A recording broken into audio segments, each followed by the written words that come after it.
नमस्कार, तर्कश में आपका स्वागत है। आज मेरे ख़ास मेहमान हैं श्री शेर बहादुर देउबा, जो नेपाल के पूर्व प्रधानमंत्री हैं, नेपाली कांग्रेस के वरिष्ठ नेता हैं। बहुत बहुत स्वागत है आपका तर्कश कार्यक्रम में। आप दिल्ली के दौरे में हैं, सोनिया गांधी जी से आपकी मुलाकात हुई, विदेश मंत्री सलमान खुर्शीद से मुलाकात हुई और आज प्रधानमंत्री मनमोहन सिंह से भी आपकी मुलाकात हुई।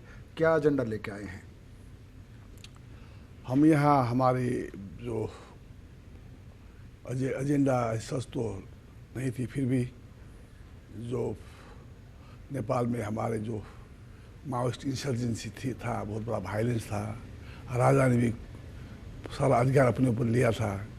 उस समय माओवादियों से 12 बुद्धि सहमति कराने में और वो नेपाल में प्रजातंत्र लाने में जो इंडिया का मदद किया, इसके लिए हम धन्यवाद दिए। लेकिन यहाँ पर शांति क्या वातावरण बन गया है और नेपाल रिपब्लिक हो गया है, लेकिन संविधान अभी नहीं बन पाया है।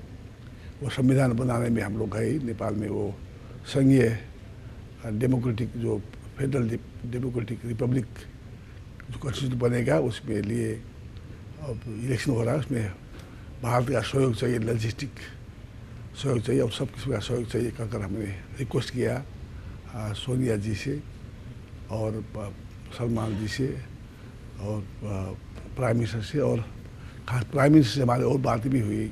हमारे जो नेपाल में डेवलपमेंट प्रोजेक्ट के संबंध बात हुई। जो पहल एक बात कि वो काठमांडू से फास्ट टैग रोड, हमारे जो साउदर्न पार्ट निजगढ़ नाम का है, वहाँ तक 1 घंटे का 45 मिनट का रास्ता है और इंडिया तक करीब 1.5 आवर में इंडिया पहुँचा जा सकता है। इसीलिए वो कनेक्टिविटी इंडिया से ज़्यादा बढ़ेगी, नेपाल को बहुत फ़ायदा होगा। वो हमने रिक्वेस्ट किया सहयोग के लिए। वैसे हम तो फार वेस्ट से आते हैं, शुरू पश्चिम से नेपाल, पश्चिमी नेपाल, फार वेस्ट नेपाल से हम आते हैं। इसीलिए वहाँ पर वो काली नदी है, महाकाली नदी है, उसमें वो ब्रिज नहीं है। तो पहले वो 1923 में जो बड़ा बाराज था, बराज वो पुराना हो गया, इसीलिए बड़ी बड़ी गाड़ी पास करने में दिक्कतें हैं। इसलिए मैंने बड़ा ब्रिज बनाने के लिए, 4 लेन ब्रिज बनाने के लिए रिक्वेस्ट किया और प्राइम मिनिस्टर ने बहुत आश्वासन दिया है। और भी बहुत ही बातें हैं, जैसे IT institute of technology forest में सेटअप करने की बात थी और वो हुलाकी राजमार्ग बनाने की बात है और बहुत सी बातें हमने रिक्वेस्ट किया। वो प्राइम मिनिस्टर ने कहा कि वो नेपाल में मल्टी पार्टी डेमोक्रेसी रहे, उसके लिए इंडिया सब तरह के सपोर्ट करेंगी। उन्होंने एम्फेसिस कर कहा, जोर देकर कहा कि नेपाल में डेमोक्रेसी का कंसोलिडेशन होना चाहिए, स्ट्रेंथन होना चाहिए। संविधान बनने के लिए हम लोग पूरा सहयोग तैयार है। लोग इंडिया नेपाल कैसा संविधान बनाना चाहते हैं वो तो नेपाली लोगों का बात है, लेकिन वो हम पूरा मदद करेंगे। जी, जहाँ तक आप कह रहे हैं कि मल्टी पार्टी डेमोक्रेसी बनाने के लिए प्रधानमंत्री ने आपको आश्वासन दिया है, चुनाव कराने के लिए जो लॉजिस्टिक सपोर्ट का जहाँ तक सवाल है, भारत और भी कई देशों को, क्योंकि भारत एक बहुत बड़ी डेमोक्रेसी है, तो और कई देशों को भारत इस तरह की लॉजिस्टिक सपोर्ट देता रहता है। लेकिन जहाँ तक नेपाल और भारत का सवाल है, नेपाल में तमाम राजनीतिक दलों की ये कोशिश है और ये एक बड़ा चैलेंज भी है कि ज़्यादा से ज़्यादा इन्वेस्टमेंट लाया जाए नेपाल में, रोज़गार के अवसर पैदा किए जाए, इंफ्रास्ट्रक्चर डेवलपमेंट किया जाए। क्या कोई स्पेसिफिक कमिटमेंट आपको भारत सरकार की तरफ से मिला है? मैंने वो प्राइम मिनिस्टर ने कहा, अभी भी आज हमारे जो ऑब्जर्वर फाउंडेशन में जो हमारा जो टॉक प्रोग्राम था, उसमें भी कहा कि नेपाल में 100,000 से भी ज़्यादा मेगावाट ऑफ एनर्जी जनरेट किया जा सकता है नेपाल में। हिमालयन रिवर जो है वो इंडिया इन्वेस्टमेंट करे और इंडियन गवर्नमेंट, तो नेपाल से वो भारत में इलेक्ट्रिसिटी का ज़रूरत है, नेपाल में ज़रूरत है, उसको पूरा किया जा सकता है और फ्लड कंट्रोल और इरिगेशन में दोनों देश का फ़ायदा हो सकता है। इसमें हमने रिक्वेस्ट किया भारत को आगे बढ़ने के लिए, और टूरिज्म सेक्टर भी है। हमने कहा, वो ये भी और सब नेताओं से कहा, वो सब इसमें सकारात्मक है। पहले वो नेपाल में स्टेबिलिटी हो जाए, संविधान बन जाए, डेमोक्रेसी स्ट्रेंथन हो जाए, मल्टी पार्टी, तब वो ज़रूर इसमें आएंगे। शेर बहादुर देउबा जी, भारत और नेपाल के संबंध ऐतिहासिक हैं। जब नेपाल में ये शांति प्रक्रिया शुरू हुई, माओवादी जंगल छोड़ के मुख्य धारा में शामिल हुए, लोकतांत्रिक लड़ाई में वो शामिल हुए आप सबके साथ, राजशाही को ख़त्म करके वहाँ पर लोकतंत्र की स्थापना हुई। इसमें भारत सरकार ने भी और भारत के राजनीतिक दलों ने भी आप लोगों को काफ़ी मदद की, जिसका आप नेपाल में भी स्वागत हुआ, दुनिया भर में भी स्वागत हुआ। जहाँ तक इन्वेस्टमेंट का सवाल है उसका भी स्वागत होता है। लेकिन कई बार ये भी देखा गया कि नेपाल में कुछ लोग इस बात पर एतराज़ जताते हैं, आपत्ति प्रकट करते हैं कि भारत का शायद ज़रूरत से ज़्यादा हस्तक्षेप नेपाल की राजनीति में, घरेलू मामलों में होता है। माओवादियों का भी एक वक्त में इस तरह की आपत्तियां होती थी। क्या उस माइंड सेट में, उस माहौल में बदलाव आया है राजनीतिक दलों की अगर बात करें? नहीं, ऐसा ज़्यादा नहीं। कभी कभी वैसा बाहर कहे होंगे लोगों ने, पार्टियों ने, तो वैसा वो ऐसा नहीं सोचते हैं। ऐसा नहीं है नेपाल में, कुछ भी नहीं है। वो भी तो क्षणिक है, वो खास कोई नहीं है जी। वो कोई बहुत गंभीर मसला नहीं है। नेपाल एक छोटा देश है और नेपाल के दो जो पड़ोसी हैं वो बेहद शक्तिशाली और बहुत बड़े आबादी वाले और अर्थव्यवस्था के लिहाज से भी देखें बड़े दो देश हैं, चीन और भारत। आमतौर पर चीन और भारत को लेकर ये एक दुविधा देखी जाती है कि नेपाल किसके ज़्यादा करीब होना चाहिए या दोनों के बीच संतुलन बनाने की ज़रूरत है। कैसे देखते हैं पूरे मामले को? देखिए, भारत और चीन हमारे दो पड़ोसी मित्र है। भारत और चीन का संबंध भी सुधर रहा है, बहुत खुशी की बात, बहुत अच्छी बात है। साथ साथ ही हम नेपाल के हित में हम दोनों देश से अच्छा संबंध रखना है। हमको हमारा दोनों से अच्छा संबंध है हमारा। ऐसी इसमें कोई आप अंतर्विरोध नहीं देखते? नहीं, कुछ नहीं है। क्या ये बात सही है कि चीन नेपाल से ये चाहता है कि किसी भी सूरत में जो पश्चिमी देश हैं उनका ज़्यादा हस्तक्षेप ना हो, ख़ास तौर पर जहाँ तक तिब्बत का मुद्दा है? चीन सरकार का चीन का वो है कि हम थोड़ा बहुत उस सिक्योरिटी कंसर्न का है तिब्बत को लेकर, लेकिन हमने वो वन चाइना पॉलिसी नेपाल ने स्वीकार किया है। इसलिए हम चीन को कोऑपरेट करते हैं। हमने अश्योर किया है कि हम कोई भी एंटी चाइनीज एक्टिविटीज़ नेपाल की ज़मीन से नहीं होने देंगे। हाँ। शेर बहादुर देवबा जी से बातचीत जारी रहेगी एक छोटे से ब्रेक के बाद। ब्रेक के बाद एक बार फिर आपका स्वागत है। आज मेरे ख़ास मेहमान हैं शेर बहादुर देवबा जी, जो नेपाल के प्रधानमंत्री रहे हैं, नेपाली कांग्रेस के वरिष्ठ नेता हैं, आजकल दिल्ली में हैं, यहाँ के नेताओं से मुलाकात कर रहे हैं। शेर बहादुर देवबा जी, कुछ नेपाल के जो घरेलू राजनीति है उसके बारे में बात करते हैं। आपने इंटरव्यू की शुरुआत में यहीं से बात शुरू की कि किस तरह से राजशाही को वहाँ पर ख़त्म करके लोकतंत्र की स्थापना की प्रक्रिया शुरू हुई, किस तरह से माओवादी हथियार छोड़कर आज लोकतंत्र के रास्ते पर नेपाल में चल रहे हैं। बड़ी कामयाबी है भारत के लिए। आज भी एक बड़ी चुनौती माना जाता है, माओवादियों को मनाने की कोशिश हो रही है कि आप हथियार डाल दें, लेकिन वहाँ पर ये कामयाबी आप लोगों ने हासिल की है। लेकिन वहाँ पर जो संविधान बनाने का काम था वो अभी तक पूरा नहीं हो पाया है। राजनीतिक दलों की साख वो दांव पर लगी हुई है। आप सहमत हैं इस बात से? हमने दो पहली बार जो 2008 में जो हमारे यहाँ इलेक्शन हुआ था, कॉन्स्टिट्यूशनल असेंबली कम पार्लियामेंट का चुनाव हुआ था, वो हम कॉन्स्टिट्यूशन नहीं बना पाए, ये सच बात है। लेकिन नेपाल का एक्सपीरियंस पहले से ही हम यूनिटरी स्टेट, एकात्मक राज्य प्रणाली में रहे हुए हैं, जबकि भारत वो इंडिपेंडेंस से पहले ही भी प्रोविंशियल स्टेट में एक्सपीरियंस कर चुका है। नेपाल में हमारे लिए नया चीज़ है। उसमें हम लोग जो विभिन्न एक्सट्रीम बैकग्राउंड से आए हुए लोग थे, माओवादी जैसे वो फार लेफ्ट वाले थे, रीजनल पार्टियाँ थी, एथनिक बेस्ड पार्टियाँ हैं, और उसमें सब लोगों का वो फ्लेक्सिबिलिटी होना चाहिए था। उसमें हम लोग नहीं बना पाए क्योंकि यूनिटरी स्टेट से फेडरल स्टेट में जाना इतना सरल नहीं था हमारे लिए।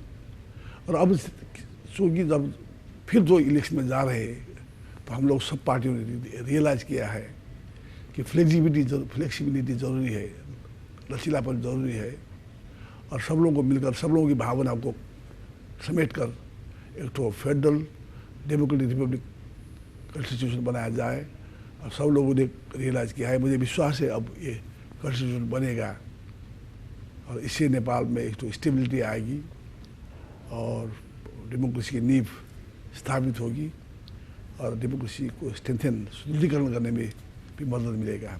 जो बात आपने कही वो बिल्कुल वही बात एक साक्षात्कार में मेरे साथ प्रचंड जी ने भी कही थी। उन्होंने ये बात मानी थी कि माओवादी जनयुद्ध में थे, उसके बाद वो लोकतंत्र के रास्ते में पर आए हैं, उनसे कई चूक हुई क्योंकि वो लोकतंत्र को समझते नहीं थे। क्या उनके रवैये में बदलाव आया? ये सवाल मैं इसलिए पूछ रहा हूँ क्योंकि अभी के जो वहाँ के हालात हैं, ये कहा जा रहा है कि नेपाली कांग्रेस और यूएमएल एक तरफ हैं और माओवादी एक तरफ हैं। अभी भी उस तरह की एकता जो एक ऑनेस्ट कोऑर्डिनेशन राजनीतिक दलों के बीच में होना चाहिए कॉन्स्टिट्यूएंट असेंबली के इलेक्शंस को लेकर या संविधान बनाने को लेकर, वो नज़र नहीं आ रहा है। वो सच बात है कि जब प्रचंड ने जो आपको स्वीकार किया है कि वो far left one party total terrorist state लागू करने वाले थे, वो आहिस्ता आहिस्ता वो आ रहे हैं। फिर भी मुझे लगता है उसको टाइम लगेगा। देखिए, टू ट्रांसफॉर्म, तो पूरा रूपांतरित माओवादी पार्टी को पूरा रूपांतरित होने में, मल्टी पार्टी डेमोक्रेट बनने में, मल्टी पार्टी डेमोक्रेसी में पूरा कन्वर्ट ट्रांसफॉर्म होने में, रूपांतरित होने में समय लगेगा। इनको हम सब लोगों को मिलकर उनको ठीक तरीके से आगे ले जाना होगा। इसमें इंडिया को भी इनकरेज करना होगा उनको, सो दैट की टाइम लगेगा। वो आफ्टर ऑल कम्युनिस्ट है, वो कम्युनिस्ट पार्टी, अब भी तो डेमोक्रेट बनना टाइम लगेगा। मुझे विश्वास है कि वो बन जाएंगे। लेकिन जो अनुभव बताता है, जिस तरह से राष्ट्रपति के साथ उस वक्त तनाव हुआ, फाइनली प्रचंड को इस्तीफा देना पड़ा, फिर बाबूराम भट्टाराई भी प्रधानमंत्री रहे उनकी पार्टी की तरफ से। लेकिन जिस सहयोग की आप बात कर रहे हैं, जो स्पेस आपको माओवादियों को देना होगा क्योंकि उनका अनुभव आपसे कम है और नेपाल को आज जिस एक बहुत ही ऑनेस्ट कोऑर्डिनेशन की ज़रूरत है राजनीतिक दलों के बीच में, वो अभी भी आज के हालात में भी, जैसे मैंने पहले भी कहा कि आपके बीच में और यूएमएल के बीच में तो एक सहमति नज़र आती है, लेकिन अभी भी माओवादी उस तरह से आपके साथ इस पूरे लड़ाई में तालमेल नहीं बिठा पा रहे हैं। नहीं, हम लोगों ने देखिए, वो ब्यूरोक्रेसी, डेमोक्रेसी में ब्यूरोक्रेसी हो, आर्मी हो, पुलिस हो, इसमें कोई इंटरफेरेंस नहीं होना चाहिए। लेकिन वो लोगों ने शुरू में जब try to intimidate into army, general Katawal party में जो डिवीजन क्रिएट करने की कोशिश किया, सब लोग उसके खिलाफ में चले गए और अल्टीमेटली उन्होंने वो बात छोड़नी पड़ी, उनको रिजिग्नेशन देना पड़ा। इसीलिए आर्मी प्रोफेशनल होना चाहिए, ए पॉलिटिकल होनी चाहिए, उसमें कोई किस्म का इंटिमिडेशन डिवीजन नहीं होनी चाहिए। वैसे ही पुलिस, ब्यूरोक्रेसी, ये डेमोक्रेसी के मूल मान्यता है। ये उनका माइंडसेट पुराना था। लेकिन क्या इस बात पे सहमति बन पाई है जब आपने आर्मी के पॉलिटिकल होने की बात कही कि जो उनके लोगों ने हथियार डाले वो बैरक्स में वापस चले गए, उनको जिस तरह से सेना में एडजस्ट करने की बात थी, क्योंकि ये भी कहा जाता है, माओवादियों का ये कहना है कि नेपाल एक छोटा स्टेट है, नेपाल को किसी देश के साथ वॉर लड़ना वैसा नहीं है, आमतौर पर लॉ एंड ऑर्डर को संभालना है। वैसे में कोई बहुत ज़्यादा परेशानी नहीं होनी चाहिए, माओवादी जो लड़ाकू रहे हैं अगर उनको सेना में एडजस्ट किया जा सके, अल्टीमेटली उनके लिए एक बड़ा मुद्दा है ये। नहीं, वो लोग सेना में समायोजित हुए हैं लेकिन बहुत कम, वो अपने ही उन्होंने उनको चॉइस दिया गया था कम्बेटेंट को, वो बहुत कम लोग उन्होंने ज्वाइन किया है आदमी को, इसीलिए उसमें कोई समस्या नहीं है। जी, लोकतंत्र में आपने कहा कि जैसे सेना की बात की, दूसरे इंस्टीट्यूशंस भी हैं। हाँ। अभी एक बड़ा जो कंट्रोवर्सी कह लीजिए उसको, मीडिया में क्रिटिसिज्म जिसका हो रहा है कि सुप्रीम कोर्ट के जो चीफ जस्टिस हैं वो अभी प्रधानमंत्री के तौर पे वहाँ पर काम कर रहे हैं, काउंसिल ऑफ मिनिस्टर को वो हेड करते हैं। लोकतंत्र में इस तरह के इंस्टीट्यूशंस को मजबूत किया जाता है। जब आप मंत्रियों के समूह को अगर चीफ जस्टिस हेड करते हैं, क्या आपको लगता नहीं है कि सुप्रीम कोर्ट जैसे इंस्टीट्यूशन की क्रेडिबिलिटी दांव पे लगती है? इसमें देखिए, वो पूरा कैटेगोरिकली स्टेट किया लिखा गया है, कहा गया है कि उनका कोई इन्फ्लुएंस नहीं रहेगा सुप्रीम कोर्ट में, केवल टू इंश्योर इम्पार्शियल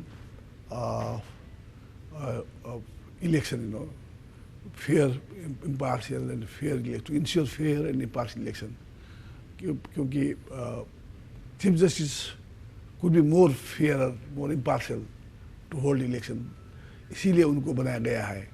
जहाँ तक जो चिंता है हमारे नेपाल अंदर चली है कि वो क्या होगा, सेपरेशन ऑफ पावर का, शक्ति पृथकीकरण का संतुलन क्या होगा, वो तो इलेक्शन के बाद तो अपने आप उसमें राष्ट्र में आ जाएगा जी, वो हो जाएगा। इसीलिए जितने भी वो डाउट है, अप्रीहेंशन है, वो अपने आप ठीक हो जाएगा after the election is over. उसमें कहा गया है इलेक्शन के बाद वो अपने सुप्रीम कोर्ट चले जाएंगे।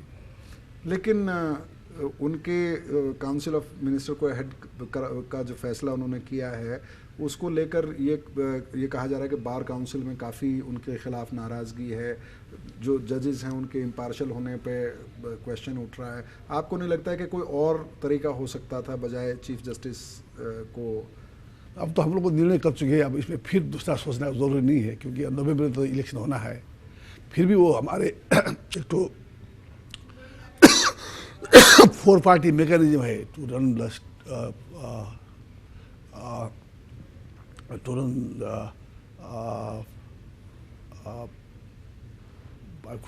the show. It does not mean that we are going to, they are 4 party are ruling, but to suggest to एक तरह से उनके एडवाइस के साथ, उनके सहमति से ही 4 पार्टी के सहमति से ही गवर्नमेंट चल रही है, चलने का उन्होंने काम कर रहा है, वो बात है। एक और छोटा सा ब्रेक, शेर बहादुर देवबा जी से ये बातचीत तर्कश में जारी रहेगी। ब्रेक के बाद एक बार फिर आपका स्वागत है। तर्कश में आज मेरे खास मेहमान हैं नेपाल के पूर्व प्रधानमंत्री शेर बहादुर देवबा जी, जो नेपाली कांग्रेस के बड़े नेताओं में से शामिल एक हैं। शेर बहादुर देवबा जी, हम बात कर रहे थे अभी इंस्टीट्यूशंस की, फिर आपने कहा कि अल्टीमेटली एक कॉन्स्टिट्यूशन तैयार होना है, लेकिन अभी भी जो एक बड़ा मुद्दा बन के सामने आ रहा है कि जो क्रिमिनल बैकग्राउंड के लोग हैं, जिन पर हीनियस क्राइम में जिनका कन्विक्शन हुआ है, आपकी पार्टी और UML, Nepali communist party UML जो है, उनका ये आप दोनों का मानना है कि उनको चुनाव लड़ने से रोका जाना चाहिए। माओवादी इससे सहमत नहीं है।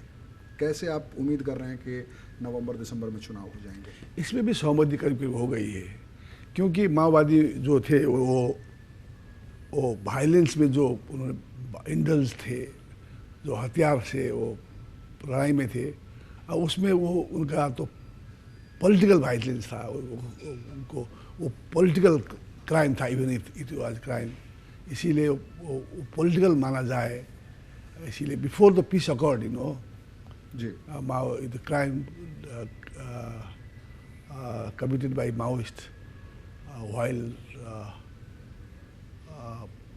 fighting in the government, or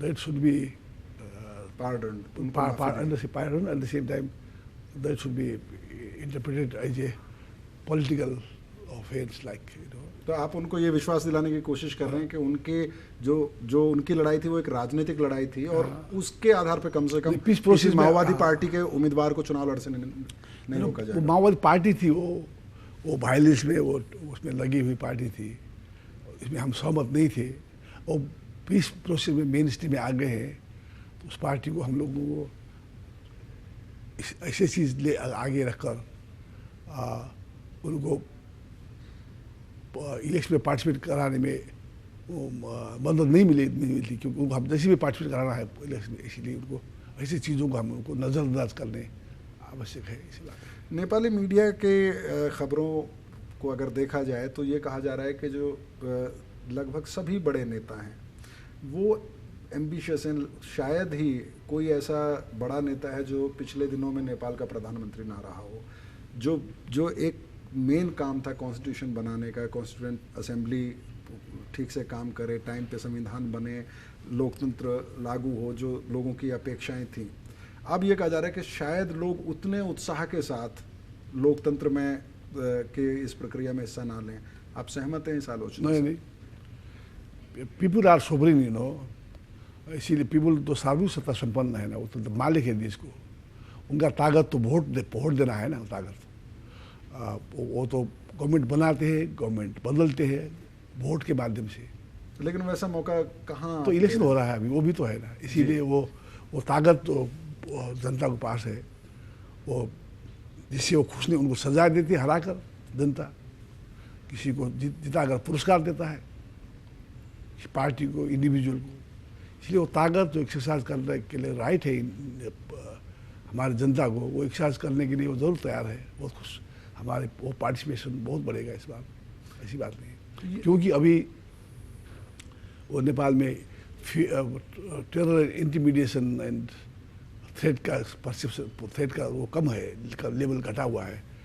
last election में माओवादियों का टेरर था,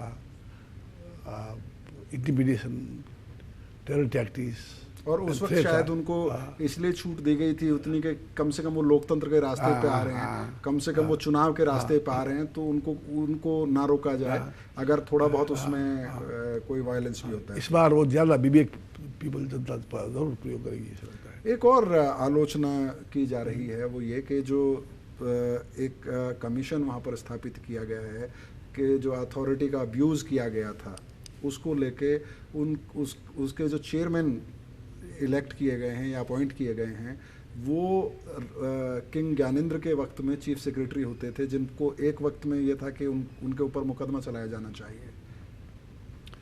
ये तो ब्यूरोक्रेट थे। देखिए अब इंडिया में देखिए आफ्टर इंडिपेंडेंस सबसे पहले ही वो अंग्रेज़ का जो चीफ था वो इसी को बनाया गया था, नेहरू ने भी, क्योंकि उस हमारे तो वो ब्यूरोक्रेसी, वो तो चीफ सेक्रेटरी था, वो तो ब्यूरोक्रेसी से अपने आप आया हुआ था, इसको कैसे बाहर से पिक नहीं किया गया था, इसीलिए वो।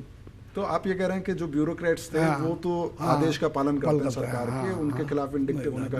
आखिरी सवाल संक्षेप में शेर बहादुर देवबा जी, कि माओवादी पार्टी को लोकतांत्रिक प्रक्रिया का बहुत कम अनुभव है, लेकिन क्या जो आप नेपाली कांग्रेस या नेपाल की कम्युनिस्ट पार्टी यूएमएल जो है, क्या आप इस बात को स्वीकार कर पाए हैं कि पिछले चुनाव में वो सबसे बड़ी पार्टी बन के उभरी थी, वजह कोई भी हो चुनाव के बाद, वो स्पेस आपने उनको दिया है या देने के लिए तैयार हैं?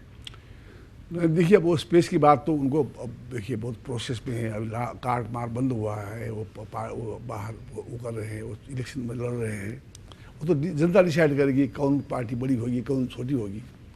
लेकिन मुझे लगता, अब विश्वास है कि अब जनता विवेक प्रयोग करेगी। वो आए हैं, मेन स्ट्रीम में आए हैं, लेकिन उनको मैंने अभी, अब जैसे आपने पूछा कि वो और कहा कि नया नया है, उनको डेमोक्रेट बनने में, रूपांतरित होने में नहीं, लेकिन सवाल ये है कि पिछले चुनाव में, जब पिछला चुनाव जब हुआ था, उसमें वो एक सबसे बड़ी पार्टी बन के उभरे थे। नहीं, वो तो देखिए वो सब उसके संबंध में उनके, आप देखिए अब यह ज़्यादा क्रिटिसाइज नहीं करना चाहता हूँ, तो फिर भी मैंने कहा ना जी, कि उनको थोड़ा थ्रेट एंड इंटिमिडेशन भी कारण थी उनको पार्टी बड़ी होने में जी, इसीलिए वो ऐसा इस बार नहीं होगा, इस बात है जी। बहुत बहुत शुक्रिया शेर बहादुर देवबा जी, आपने राज्यसभा टीवी से बात की, और आपको तमाम शुभकामनाएं कि नेपाल में लोकतंत्र की जिस लड़ाई में आप लगे हुए हैं उसमें आप कामयाब हों। तो ये थे शेर बहादुर देवबा जी, नेपाल के पूर्व प्रधानमंत्री, तरकश में हमसे बात करते हुए। अगले सप्ताह एक और ख़ास मेहमान के साथ आपसे मुलाकात होगी, तब तक के लिए मुझे अनुमति दें। नमस्कार।